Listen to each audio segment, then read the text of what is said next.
Oh, hey, everybody! It's me, your good buddy Matt D, talking to you over the airwaves.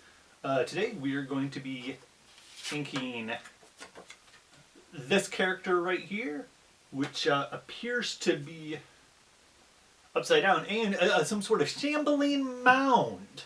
Shambling mound. Think of it like an 8-foot shambling mound of vegetation and monstrosity. Not unlike the Swamp Thing. Think the Swamp Thing. In fact, it's modeled after the Man Thing. There's many things. And speaking of things, let's work on this thing.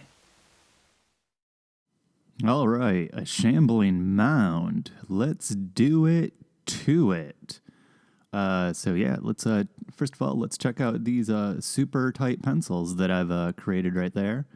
Obviously, I am joshing. I had to tighten those pencils up a little bit more. Honestly, here, my intention the whole time with the shambling mound was, right here, mistake. I don't know what I'm doing. I'm totally distracted. Went in right in with the money features. The first thing I did was the eyes and the nose. I'm totally not ready to do that stuff that literally will set the tone. I already had to use a little bit of white out there. Already sets the tone for the whole dang thing. Those are reasons I'll get to in a second. I would also like to apologize for my slightly more downbeat attitude this video, because trying to get off the coffee, and I'm drinking some vitamin water right now, and let me just tell you, vitamin water sucks.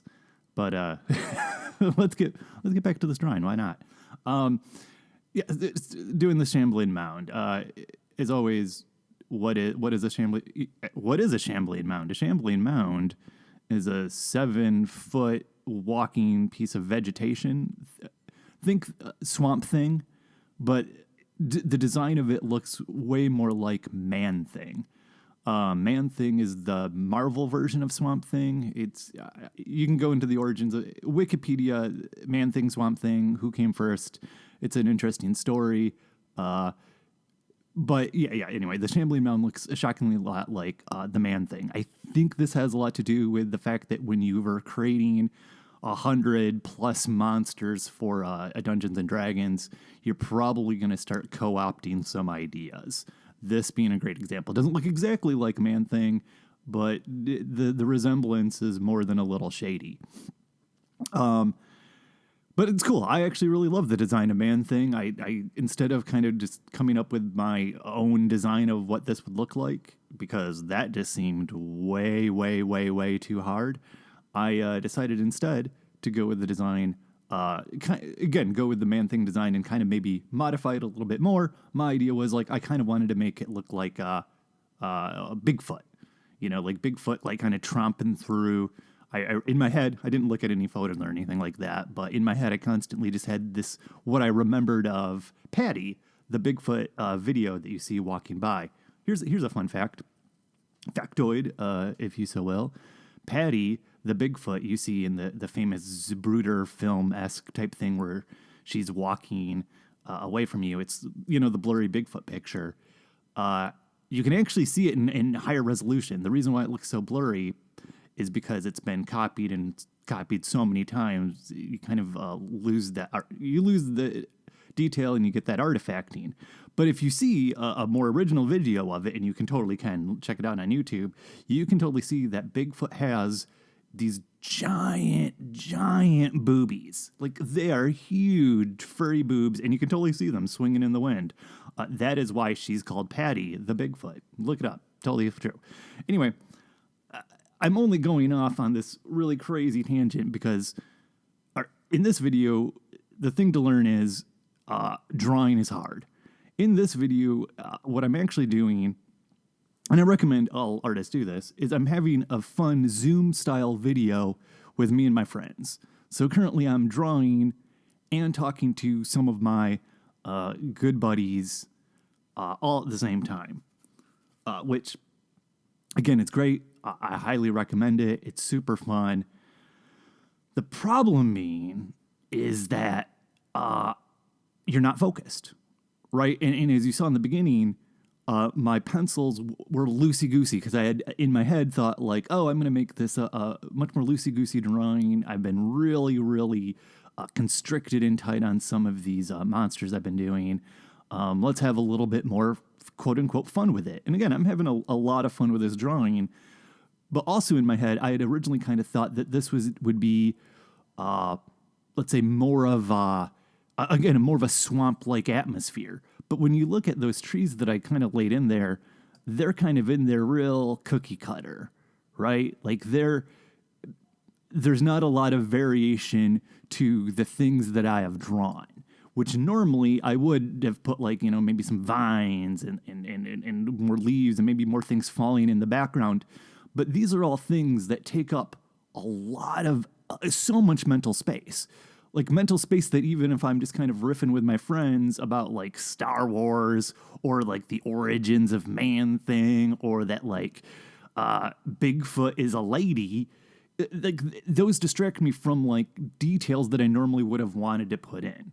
And details like vegetation, for example, are incredibly difficult. Here's the thing I actually honestly can't underscore enough and recommend every illustrator right now go out and do is just do some live drawing. And when I mean like some, I mean a lot, and I mean all the time. I mean, you should be doing detailed studies of plants.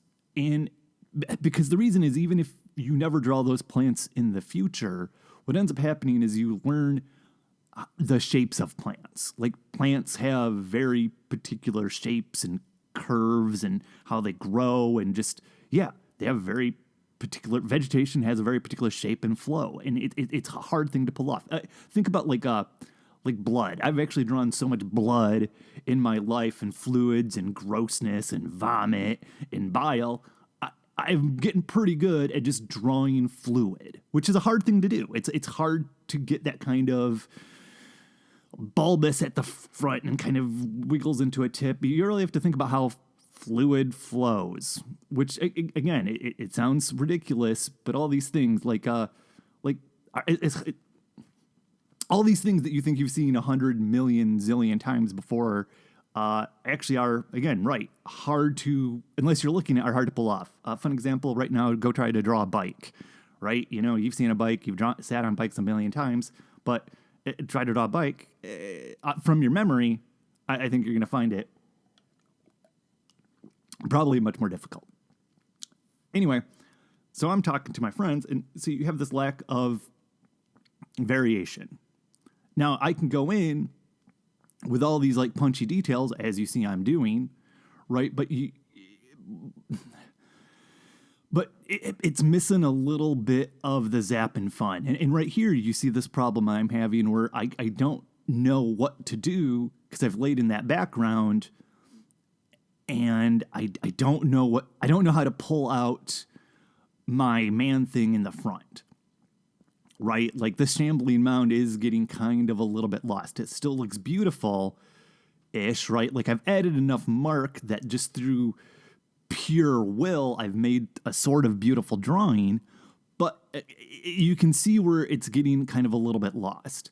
And at this point, I kind of realize, the only way out is through, and I have to even go, sadly, even darker, right? So a drawing that honestly I was going to have a lot more fun with, because I made these mistakes, again, because I'm slightly distracted, just ever so slightly distracted by like my friends. And again, I highly recommend doing Zoom drawing with your friends. Got a lot out of it, super positive experience. But like I wasn't nailing some of these shapes, again, vegetation shapes, which are, again, really hard to pull off, right? Like I'm hitting it here, but I feel like barely. Right? Like I feel like some of this drawing is working on some of the good graces that I've built on from the past, right? So here for another example, like maybe I'm not hitting the vegetation is working in this drawing, but the background's doing the heavy lifting, right? Like if I had swapped out that background and put an Arctic background, right? Like snow and flurry, would this man thing have read as vegetation? My question is, I don't know. Another thing is like because of like right in the very beginning, I did the eyes and nose, which again because I'm distracted, talking to my friends, just going right into the money areas instead of starting where I'm ending, which is like maybe hitting that background and hitting those sides that I love to hit to get that bootleg Instagram effect. I kind of laid in the eyes, and they have the kind of this pathos, this sadness, which I was lucky. I was super lucky. They have this creature has real sad eyes, and then at that point I decided to go with it. So not only am I using those sad eyes in a Bigfoot way, because Bigfoot maybe is this tragic character all alone. Think Incredible Hulk. No, no, no, no, no, no, no. But then those eyes made me want to do more of a Crumb version. In attitude and style, like a Robert Crumb version of Bigfoot. He's done many Bigfoots, which also kind of worried and dotty. His Bigfoot is a lot more lady positive and tough. My Bigfoot, again, is more of like all the other Crumb characters, which is like kind of nervous and walking away from stuff. Again, I'm doing literally everything I can, pulling all the tricks out, all the stops. Here, I got to add the pencil, just to kind of pull Patty out just a little bit. And, literally wrapping it up, and then bam, there it is. Not bad, nothing to be totally ashamed of, but maybe not my best work.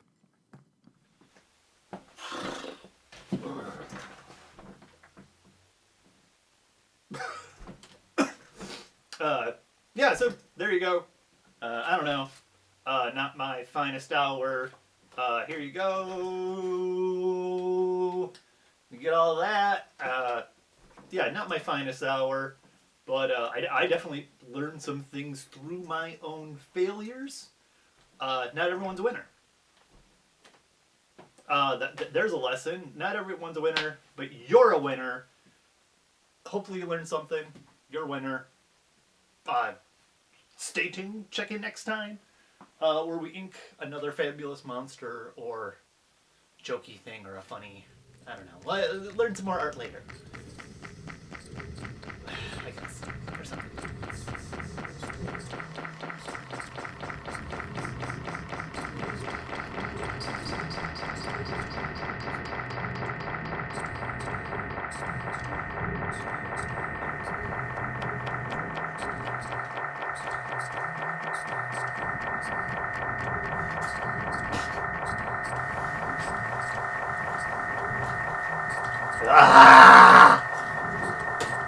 That's disgusting.